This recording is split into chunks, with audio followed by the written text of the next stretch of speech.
Hey there, welcome to the Literary Escapes podcast. I'm Becky, and I'm glad you're here today. If you're a fan of books that give you an escape or let you explore other cultures, then you're definitely in the right place. So I'm glad you've joined us today. Stick around, we've got a great author interview for you, so let's jump right in. So we have Fiona Davis with us today. Thank you so much for joining us. And this month in the book club, we are in New York City, which is why we've read The Lions of Fifth Avenue and have the lovely Fiona Davis with us today. So welcome, Fiona. Glad you're here. Oh, thank you. Glad to be here. I just said hi to Anissa in the comments and it auto-corrected her name and spelled it wrong. I apologize. We're off to a really good start. Let's just say that. Thanks everybody for joining. This is great. This should be wonderful. That's funny. Yeah, autocorrect does some interesting things sometimes, doesn't it? Yes, gets us into trouble. Yes, it does a lot. So, but so I'm going to go ahead and jump right in. Fiona, how did you get into writing? You told me earlier that you didn't start writing until you were 49. So, wow, how did that all happen? Yeah, I first got published at 49. So I started writing around my mid 40s. And yeah, I came to New York and I worked as an actress for about 10 years, which was a lot of fun, and worked with a theater company and did Broadway and off Broadway and had a great time. Oh, cool. And then I went off to Columbia Journalism School in my 30s and started writing about arts and fitness and health. And so, yeah, it feels like a magazine or a newspaper? Or? Yeah, I worked for a theater magazine for a while and for an art show, and then ended up freelancing, which was great because you could kind of make your own schedule and write about which was great. And then as I found, I wanted to try and write this book, the Dollhouse, I had the time to do it because I could kind of fit it in between the other jobs that I was doing. Okay. And so, yeah, I highly recommend changing your job every 10 years. I think it pays off. I like that. That's pretty awesome. So Broadway, do you sing and dance and all of that, or? No, it was straight theater. It was a couple plays. One was a Russian play that wasn't there very long. Okay. And the other was 3-1 Acts by Thornton Wilder, which you wouldn't think would go to Broadway, but it did, and it got nominated for a Tony. And it was with we were all friends who put it on. So it was just this kind of collaborative, fun effort. That's pretty cool. Wow. What a fun, that's one of the things I love about this is everybody's path to becoming an author is so different. And if anybody's thinking about writing a book, you can see you can come in from any angle and still do it.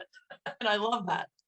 Yeah. And what we were talking about earlier was that, it's not until later in life that I felt like I had anything to say in a book. I couldn't have written in my 20s because I didn't know anything about the world. And so now I can kind of put some of these life experiences into the book, like the Chelsea Girls. It's about a playwright and an actress who are trying to put a play on Broadway during the McCarthy era. And of course, that was something I could tap into pretty easily, having worked a little bit in the theater. So exactly. And this one had the Columbia Journalism School in it, which was interesting. Yeah.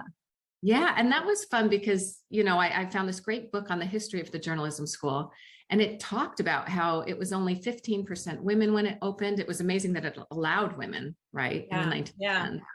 And the women had 2 different tracks. So the men went off to cover politics or murders, and the women were sent off to the orphanages. Yeah. And so in the book, of course, Laura really kind of fights against that because she feels it isn't fair. And the good news is now Columbia is 75% women at the journalism school. So things have changed. That they definitely have. How interesting. Yeah. That's kind of crazy. So how did you come up with the idea for the Dollhouse? The Dollhouse came about when I was looking for an apartment in New York City. And my broker took me to the Barbizon 63 condo, which had been the Barbizon Hotel for women.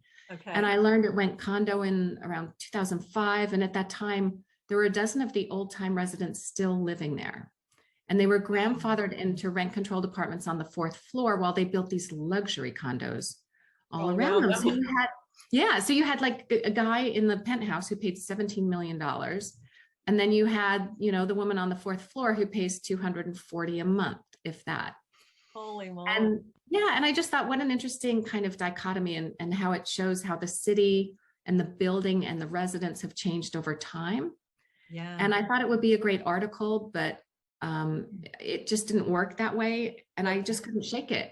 And I thought, maybe I'll try writing a book. And it was just kind of a lark, a bit of a challenge to see if I could pull something off. Okay. And how did you come up with what angle you wanted to go with it? I love dual timeline historical fiction. And I just read a book called The Perfume Collector by Kathleen I read that one. Oh, Yeah. good. Yeah. I love that book. And I think I just read it. And so I thought, ooh, I want to do that. And if I'd known how hard it is to kind of meld two timelines together and have an element of mystery and plot twists, Right. I would have never done it. But it was a real challenge. So I really studied that book, and I studied how she broke down the scenes, what was the kind of the flow, were things getting better for the character? Were they getting worse? And then modeled mine after that. So that helped a lot. Mm-hmm. That's interesting. Yeah, we were talking to last year, we were talking to Reese Bowen, and she had just written her first dual timeline. And she said that she had to like write one completely, then write the other one, and then lay them down her hallway trying to figure out where they fit together. I could picture that. I do it the other way around, where I come up with the characters and then I figure out kind of the plot of each timeline. Okay. So before I even start writing, so I know what each scene needs to be. And then I write them all on Post-it notes in different colors for each timeline. Okay. And then I kind of map them out that way on a wall. That's a good idea. Yeah. You have to have like things up in front of you to see, and yeah. Yes. And then I write the synopsis from that. And then that's the key that I work off of as I start writing the first draft. Okay. And so how did you like just kind of keep doing buildings? How did that happen? It was not planned. The book The Dollhouse did really well. And I think everybody was surprised because as a debut author, you're not, you know, it's like, yeah. And it just had legs and started getting some nice recognition. And so I was walking along the Upper West Side, where I've lived for about 35 years here in New York. And I walked by the Dakota, and the light was hitting it like it was just glowing, like it was saying, pick me. And I thought, yeah, it'd be fun to go snoop around in the Dakota if I could. Okay. So maybe I'll choose that one and build it from there. So it really happened pretty organically. It wasn't a planned thing of here's what I'm going to give to the world. It was very much like, well, what building do I want to go learn about next? Okay. And I was kind of off to the races. Once I did that one, I realized, oh, this is a thing. Or it is now. Yeah. Yeah. You can make it a thing anyway, which is pretty cool. Yeah. That's pretty cool. And New York's full of all kinds of amazing buildings. So. Oh my goodness. I joke around that by the 30th book, I'll be doing the gas station on the corner of 11th Avenue, something like that. Or maybe move to a different city. I don't know. Yeah. It'd be fun. I would love to go to London for a month and do research and set something there. There's the possibilities are limitless. And whenever I travel, there's always some building in some city that, has a great history to play with. Mm-hmm. Yeah, that's so true. That's somebody had asked Anissa, and if I said that wrong, I apologize. She asked if you were ever to write about a building located in a different country, or a different city, what would it be? Yeah, I'd love to do London. I'd love to do the Globe Theater, maybe something like that. Yeah, or just, I love crumbling English manor houses. There's so many good books set in those. There's something to play with there. Yeah. That's the one of the bridges, and it has London Bridge, I think it is. Yeah. It has a thing over top, and I think it's glass, and they do yoga up there, and I'm like, what was that? That's so cool. The thing about London is everything is so old. Mm-hmm. You're really talking centuries. Yeah, our old and their old is very different. Yeah. Right. I think the longest I've done it's been 100 years in the address, which was 1880s and 1980s. But other than that, they've been pretty compressed, maybe 50 years, maybe 20. So not huge leaps by any means. That would be interesting to do one that's so far apart that Yeah. to see how that would work. That would be, yeah, that's Susie said there's so many possibilities. There definitely are. I love that. Yes, yes. So it sounds like you have to outline your stories pretty well because of the dual timelines and the mystery element that runs through it. So you get your pieces in there that you have to. Yeah, definitely. I definitely pre-plan it. And then I write a very fast first draft just to see what the skeleton of the story looks like and get to know the characters.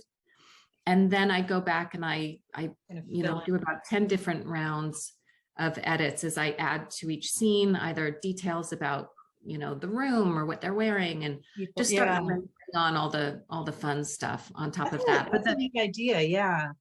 Yeah, because the main thing is to make sure the story works and everything makes sense. Because when you're writing, you often miss things that seem so obvious to your editor or your agent. Especially if it's all up in here. Yeah. You don't always get it all out, I'm guessing. So, yeah. Yeah, like today I was working on a scene and I realized, I have this character saying she's going away for the weekend. And then she shows up, a half hour later and is an integral part of the scene. I'm like, no, yeah, that's not going to work. And then I assume after you finish with all your drafts, it goes to someone else who catches things like that if you haven't. Yeah, after about 4 or 5 drafts, it goes to my agent.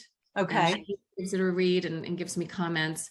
And I think as a former journalist, I really appreciate having someone else's view. Nothing is precious. I'm very happy to change things to make it work. And if you send it to someone you really trust, it can only make it better. Nice. So then I'll revise it even more. And then it finally goes to my editor. Okay. And yeah, I would assume being an editor or being a journalist that your work got chopped up and changed around and all of that probably pretty regularly, just because nature of the beast. Yeah. When you're writing, you just can't see the forest for the trees many times. And so they'll say, the article should start with this paragraph. And you're like, oh yeah, of course, that's much better. And so it is a collaboration, and even publishing a book is such a collaboration. I work with a great team at Dutton, and it's publicists and marketing people and the person who does the cover. It's just an amazing team that helps to put together a book. It's really a joint effort. I can't imagine self-publishing. I know a lot of authors do it, but trying to do all those different pieces or figure it all out on your own just seems like, whew. Yeah, I agree. I'm in awe of people who are able to do it and do it really successfully. And do it well. I mean, there's a lot of people that do it well. There's some people that they've got a great book, but 10 people read it because you can only do so much. And one of them's your mom. Yeah, exactly. Yeah. And hopefully she liked it. But I was reading in your bio, one of your books was chosen for something called One Book, One Community. I was just curious what that was. Yeah, One Book, One Community, you can find it around the states. And what happens is it's either a state or a town decides to read one book. And so I've been chosen. Some of the books have been chosen for Arkansas was one, and then for the whole state, and then for a town just up here in Westchester, it was chosen. And what happens is everybody reads the book at the same time, and then they have events, usually in person in the old days, where everyone can go and meet the author, or they'll have an expert. For example, they did The Masterpiece, which is about Grand Central. And for that one, I gave a talk, but they also had experts in and just, a way so that you can approach the book from a lot of different angles. Okay. Yeah. Good idea. We did, I worked at an elementary school, and we would do One Book, One School. And the whole school read the same book. So it's a similar-ish idea. And I love that. Exactly.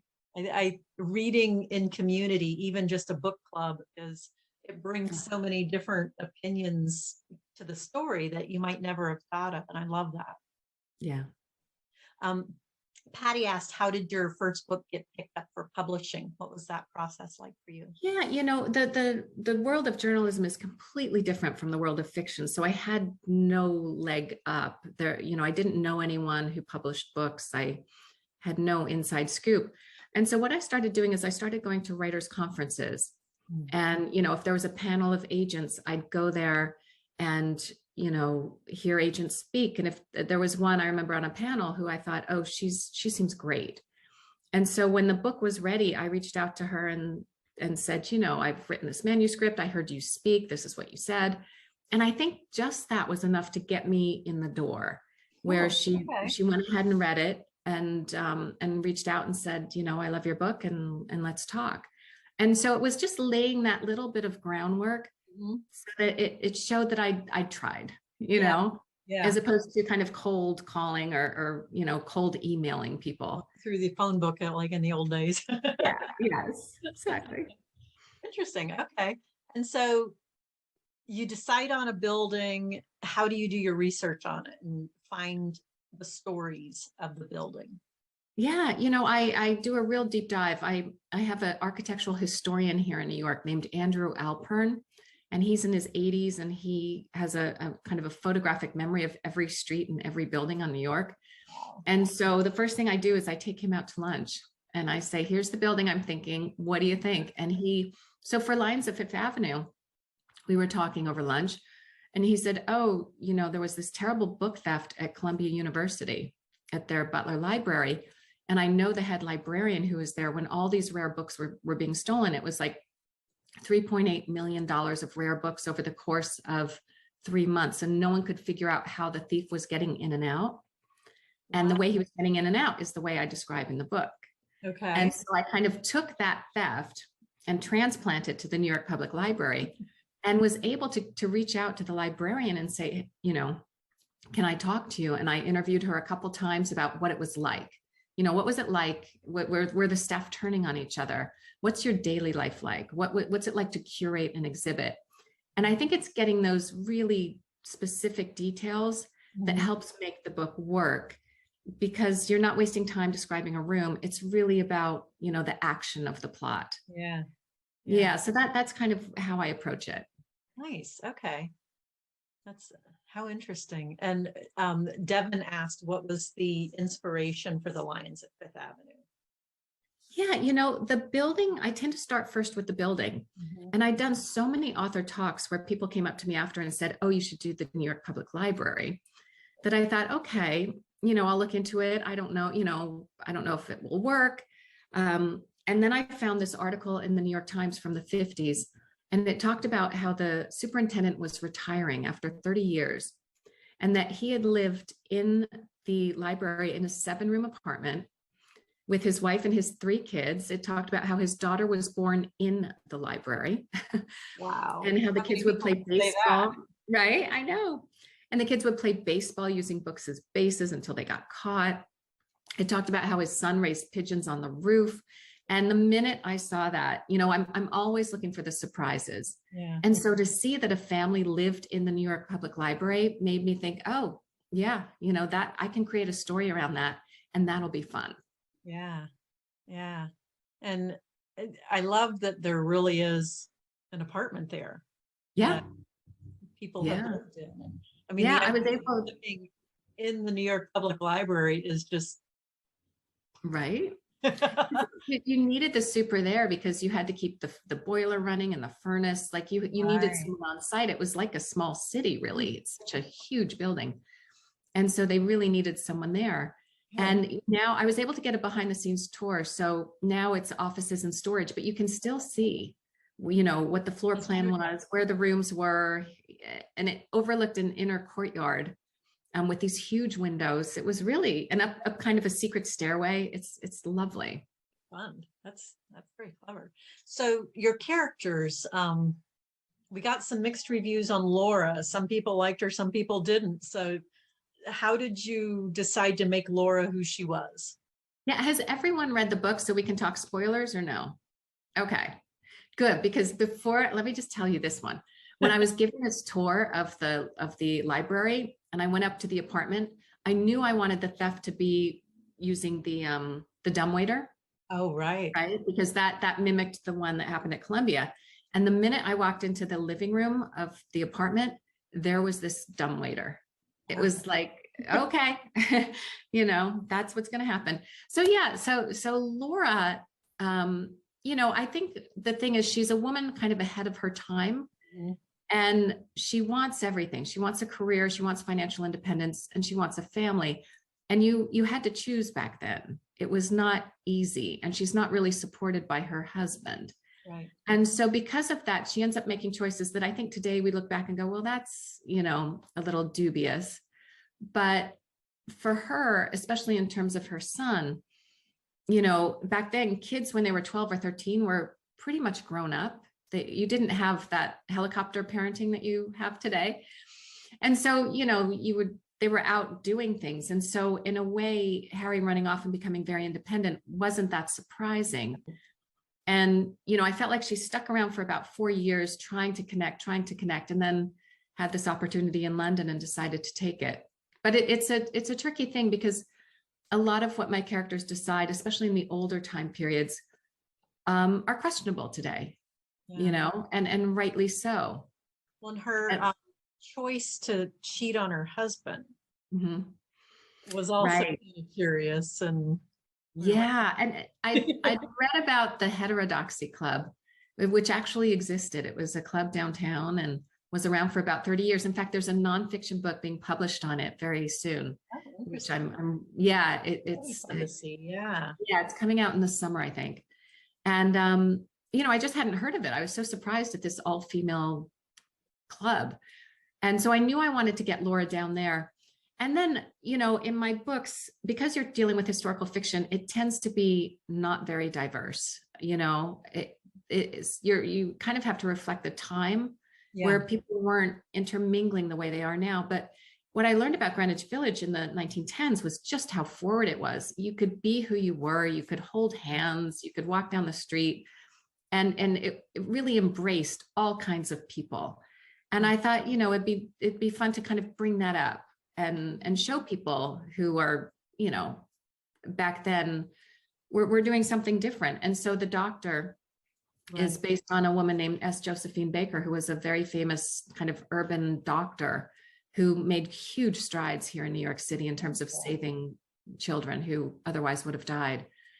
And so I knew I wanted to create a character like her, and I just thought, let's play here, since it reflects what was going on at the time correctly. And do the characters kind of lead where the story goes? Do you find? Yeah, definitely. You figure out the character. I knew who Laura would be, and then you figure out what's her goal, and then what could get in the way of that. Right? Because you don't want your characters to have an easy life. That's not fun to read. It's not fun to read, right? And so you figure out what kind of obstacles would be in her way. And what's the worst thing that could happen to her. Yeah. And that's where I start writing the book. It's like, Indiana Jones, right? He has a terrible fear of snakes. And what's the worst thing that could happen to him is that he's trapped in a pit full of snakes. Right. And that's what happens. It's like, hey, go there. Yeah. And I think in that way, you give the reader a ride, there, and how is this character going to pull out of this? What's going to have to change in her mindset in order to make it through? Yeah. Yeah. That's interesting. I like that thought process. Anissa asked, how much did the book change from the first draft to the finished book? Yeah, it did change a lot. Definitely the main structure was there, but for example, in one of the first drafts, I had a dead body because I kind of was playing around with this idea that in the modern times there's a dead body and it's kind of connected to what's going on later. And it was the curator who ends up getting a new job in this version. She was killed in the other. I think it was a guy even. And I remember I reached out to the librarians who were so helpful and answered all my questions. And I reached out to one and I said, look, if you had to hide a dead body in the library, where would you put it? And she wrote back right away, oh, down in the basement next to the, in the carpenter's room. And we get. Yeah, didn't bother one bit. And so that was really fun. They were very helpful in that way. Awesome. But in the end, I pulled that out because it muddied the water. Okay. Interesting. So who has been your favorite character that you've created? Oh, what a good question. I think in the most recent book, The Magnolia Palace, the character of Helen Frick Okay. is, it's based on a real woman, Helen Frick, who was Henry Clay Frick's daughter. And she lived in the Frick mansion. And she was just a prickly, temperamental, I'm drawn to those types, I think. But she was, a woman who, when her father died in 1919, she inherited $38 million. And that made her the richest single woman in America. Wow. And she went on to do incredible things. At the same time, she went on to alienate a ton of people. And I just loved this woman who was both vulnerable and temperamental. And so I think she was a really fun one. I was quite nervous about creating a person who's based on a real person. Yeah. In the end, I've heard from so many readers say that they love her that I feel like, okay, we got that right. Okay. That's very cool. And did this Helen Frick, or is there any of the family left, or? Yeah, there are. And the ones I've heard from really love the book and are very supportive. So that's kind of Okay. wonderful. That's Yeah. another layer in there when you're writing. Yes.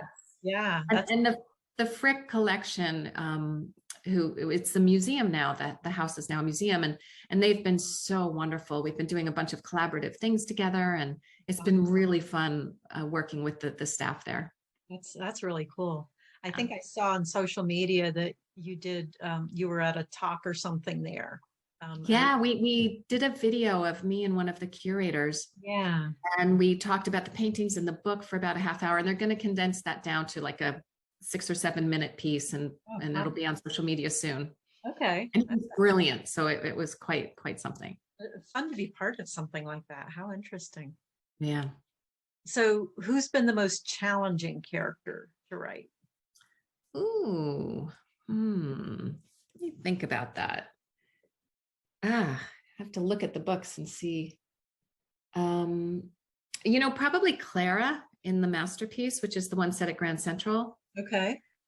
Because she's interesting. She's based on a real woman, Helen Dryden, who back in the 1920s, she was a very famous illustrator. She did all these Vogue covers and, the watercolors, which are really beautiful from the 10s and 20s. Yeah. And she was the first first female faculty member at the Grand Central School of Art, which was this art school in Grand Central. And she went on to do Broadway sets and costumes. She consulted with Studebaker cars. In the 1930s, she was the highest paid female artist in America.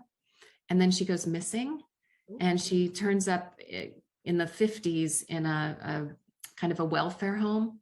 And she'd just fallen on hard times and could no longer work, and ended up in an asylum. And so it's this woman who's really been lost to history, which is one of the things I'm very interested in. And so creating her as a fictional person, who I call Clarice, because she doesn't have the same trajectory as Helen Dryden, was tough, because she's another one who's like Laura. She wants something very badly, and she's not afraid to kind of, roll heads to get it. Yeah. But those are the characters I'm drawn to. So, and that was fun because she's, connects later in the book as well. So you have her early life and her later life. Okay, nice. So Lynn had asked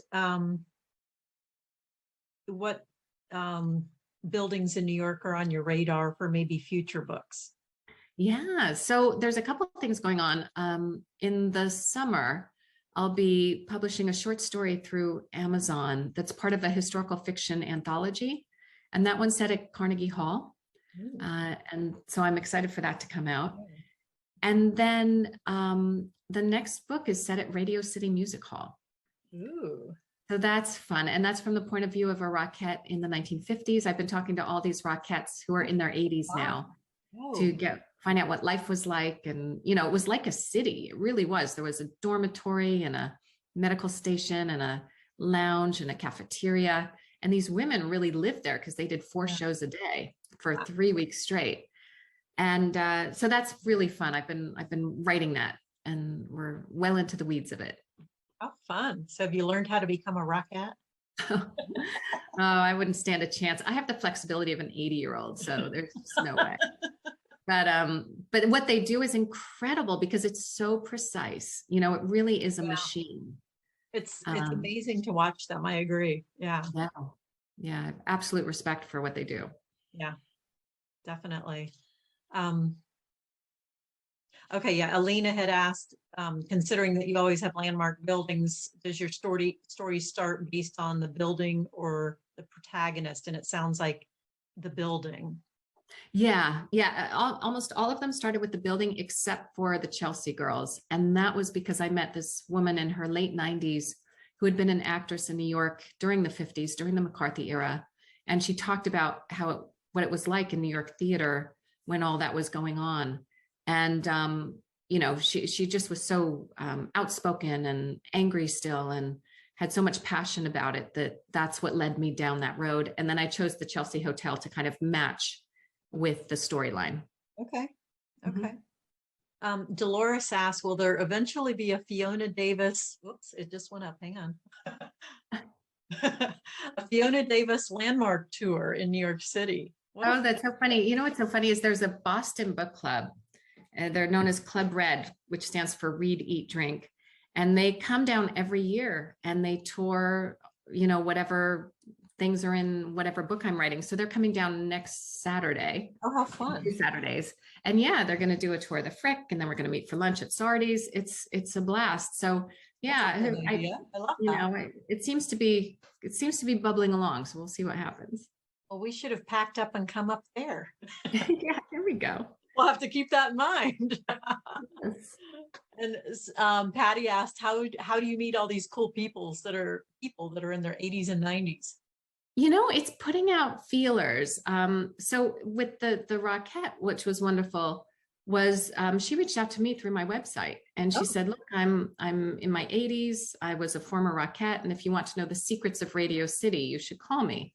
So that, you know, landed in my lap, which could not That's pretty be awesome. easier. I called her right away. Yeah. And for the others, it was, you know, either through a friend. The actress was a friend of mine. Okay.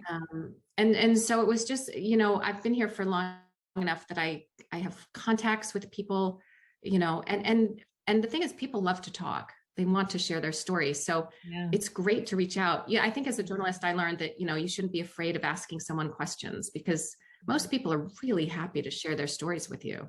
And that's where the good stuff is. And especially the older people, there's nobody who really wants to listen to them, it seems like. So they've got some really good stories. They've got the best stories. Yeah. Oh, interesting. That's fun. So let's see, I thought I had seen another one over here. Yeah, people are ready for your tour. Excellent. Great. I love that. Let's see, who is this? Barb asked, how did you choose Mrs. Belmont? Oh, is that from the short stories are we talking about? Yeah. Okay. Yeah, that's Alva Vanderbilt Belmont. Yeah, so that was part of a short story anthology that I did with MJ Rose, where we asked historical fiction authors to write a story around one day in New York in 1915 during a suffragette parade. Okay. And it's an amazing anthology. We have Chris Bojalian, Kristen Hanna did the foreword, Paula McLean. It's just full of heavy hitters. And so I chose Alva Vanderbilt Belmont to be the protagonist of my story, which is the last one in the book.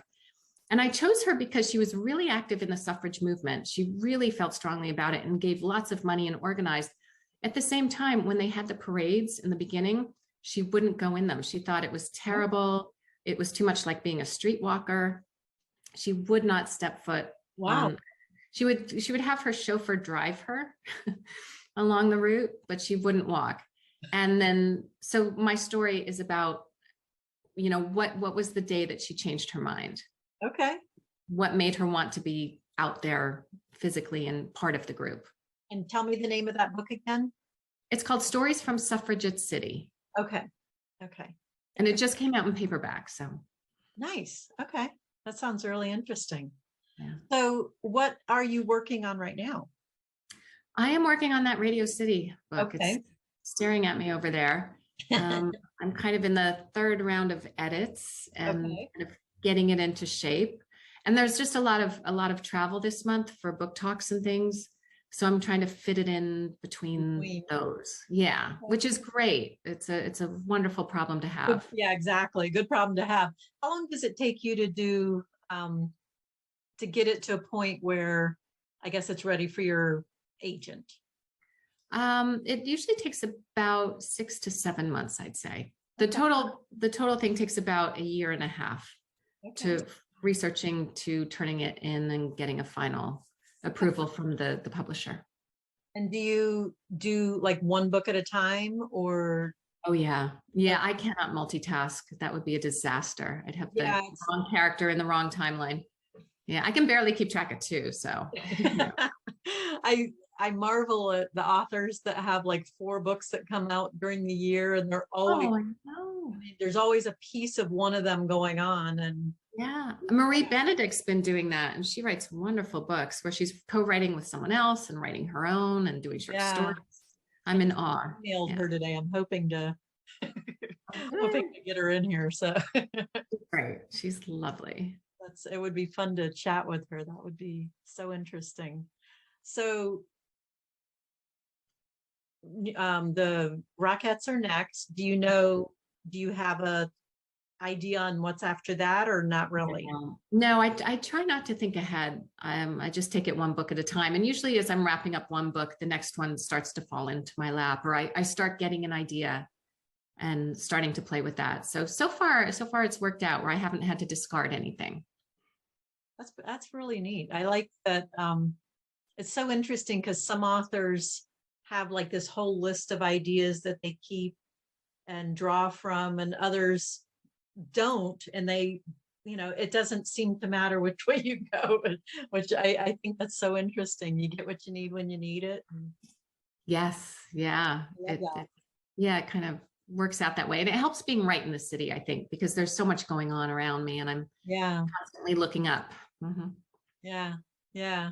How fun. Huh. And so you said that you're traveling a lot coming up. What kind of things have you got on your horizon?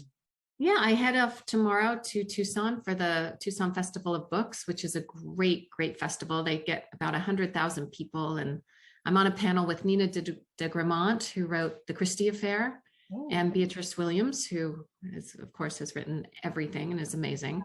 So that'll be fun. And then off to Florida for a fundraiser for a library.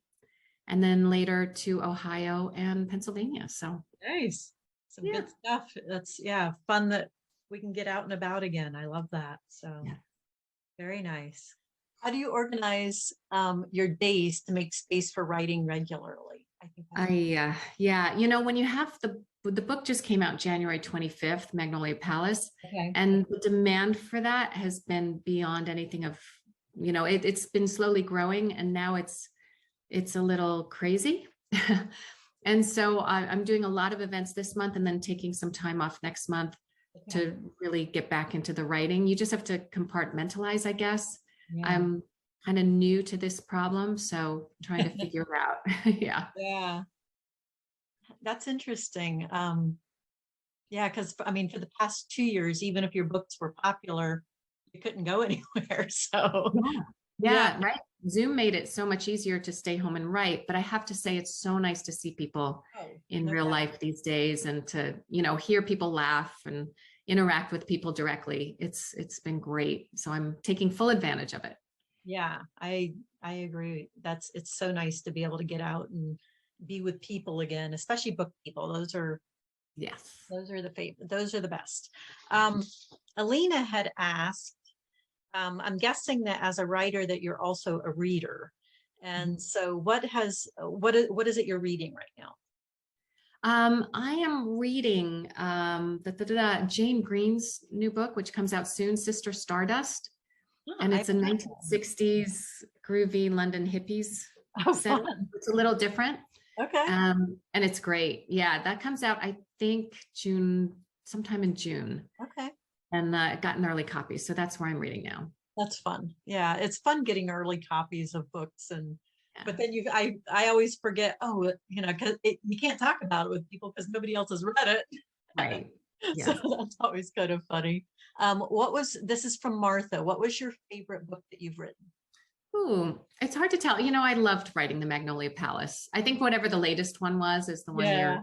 you love. So I would say Magnolia Palace, but that will change as I write the next one. Penny said that a detail from the lions that piqued some curiosity. You compared Claude's hair to the hair of a dressage horse. Dressage horse, yeah. Dressage. Do you ride? That's so funny. I love that you picked that up, Penny. I did ride when I was a kid. I rode and jumped and that kind of thing. So, and around here in New York, if you just go north of New York, there's a lot of horse farms and dressage and that kind of thing. So I think that's why. Oh, Sister Stardust is April 5th. Thank you, Anissa. Awesome. So yeah, so that's probably is what came from that. That's so funny you picked up on that. I forgot I wrote that. And he must be around horses as well. Yeah, okay. Let's see. Barb says, I'm hoping that Magnolia Palace will be chosen for the virtual book discussion offered by the Frick.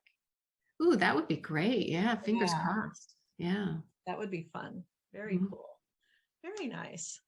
So how do you prefer keeping in touch with people? Oh, I through my website, you can sign up. I have a newsletter that goes out every so often, and that will list whatever's coming up or new events or any news. And so that's been really a great way. And then I'm on Instagram and Facebook, not as much on Twitter, Okay. but you can find me on Instagram and Facebook. I'm Fiona Davis Books on Twitter and Fiona Davis Author on Instagram. And I try to post things like, photos of the research or photos of the real people who characters are inspired by. And if you go on my website on the any of the book pages, you'll find a book club kit, which is fun with questions. And, the one for Magnolia Palace has a map of some of the things that are in the book. So yeah. Yeah. Very cool. Okay. Very good. So let's see. Has your life been changed a lot since becoming an author? I love that question, Patty. Ooh, yeah, definitely. Definitely. It's a different kind of way of working where you're alone for a long period of time and suddenly you're in front of a ton of people. And so there's quite a lot of contrast, but I really like it. Like I love being holed up and just researching and quiet and, working away, but it's great to travel for a few days and go meet readers. So it's and the whole thing of getting up and talking in front of people, I never thought I'd be able to do it, and now I just love it. I didn't realize it's funny because what a ham I am. authors tend to be introverted a good chunk of the time. Yeah. And you're right, because maybe you don't want to get up and talk. And so it's interesting that it's led to that and that you enjoy it. So that's pretty cool. Yeah. Oh, it's great. Highly recommended. And it's not too late. It's you can change it at any time. It's good fun. What has been one of the most interesting research pieces that you've come across in your digging through the old buildings? Ooh, I loved going into the Dakota and, going into the basement where there's this room of, cloth-footed bathtubs and another room of pocket doors, because when you remodel, they keep everything from the original apartment. They don't throw anything out anymore. And so you have elevators down there and so it's just this really cool room of these artifacts that are still being saved. Wow, how interesting. Mm-hmm. That's pretty cool. Huh. You wonder what the heck they're going to do with them all, huh? Yeah. I think, some people remodel and they strip everything down and do something radical, but then the new owner wants to come in and they want to put everything back. So I think that's why they keep them. I know one of the old elevators ended up being a bar in someone's apartment. Oh, fun. Very cool. People are so clever. That's fun. So you have lived in New York for how long? About 35 years now. Yeah, I came right after college and just never left. That's awesome. And so what are some of your places around New York City? Well, there's some great places in Grand Central Terminal. There's a bar called the Campbell Bar. I see people nodding. Yes. Yeah. And that's a great one because it's sort of up a secret stairway. It's on the very southwest corner of the building, and you go outside to get to the stairway and go up into it. And it's this beautiful old space that's got a huge fireplace and a beautiful bar and stained glass windows. And it was the office of one of the board directors of the railway station back then. And so back in the old days, it had, an organ and a balcony, and that's where he entertained. And now it's called the Campbell Bar, and it's like stepping back in time. That's cool. Dolores said that a postcard from the Campbell apartment is one of her bookmarks. Oh, I love that. That's perfect. That's fun. Nice. And do you tend to do, or maybe just because of the timing lately, it hasn't been a thing, but like book events around New York City? Is that? Yeah, we did the launch party for the Magnolia Palace down at Rizzoli Books, which is a great bookstore downtown. And that was a lot of fun. That was one of the first times everybody was in person, and there were about 90 of us. It was just a great night. And so, yeah, and there's more and more book talks, and more authors will get together for lunch or dinner or drinks, which is what we used to do in the past. So things are definitely opening up, and there's a lot of opportunities here. Nice. Are you part of a writer group that gets together on the regular, or? Not a formal group, but there's a really wonderful group of female authors here in New York or nearby in the suburbs. And we all somehow got together, and a group of us formed a Zoom group during COVID. That's cool. And we would chat every Thursday for happy hour and just touch base as to what's going on and what's the new normal. And it's a wonderful group of people. It's Amy Popel and Jamie Brenner, Nicola Harrison, Linda Leugman. And so it's really fun because we're all at different stages of creating books. So really someone's cool. coming up with an idea, or someone's about to publish, and you can really compare and support each other as we go through it. I love with writers, especially, that it's not a competition, and how supportive they are of each other. And oh yeah, when somebody else has a book coming out, they're just as excited to celebrate it as their own, and get it out there to people. And I love that. There's not too many other industries, it seems like, where there's that kind of camaraderie, and I think that's really special. And I think it's like, if someone likes a Kate Quinn book, they might like mine, or they might like Beatrice Williams. And people don't, people read like crazy. And so there's more than enough books to go around, and more than enough readers to share. Exactly. And the more you share, the better for everybody, it feels like. So I love that. Yeah. That's really cool. Well, thank you so much for sharing your time with us today. Really appreciated this. Thank you. This was wonderful. And thank you, everybody, for joining us on this day. Yes, this was thank you. terrific. Thank you, everybody, for showing up today. This has been a lot of fun. And I will put the replay out there for everybody to see if they'd like to. And look forward to seeing your book when it comes out. That'll be fun. All right. Yes, I'll get back to work. Well, and I'm glad that you're missing the snowstorm that's coming. So yes, exactly. Okay. Thank you, everybody. So nice to see everyone. I appreciate it.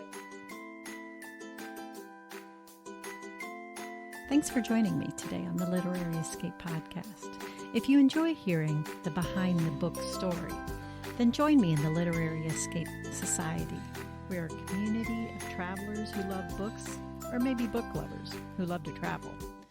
Either way, if you need an escape, a literary escape, come join us as we read our way around the world together, one book at a time. Check out the show notes to learn more about the Literary Escape Society. And we'll see you next time on the next episode.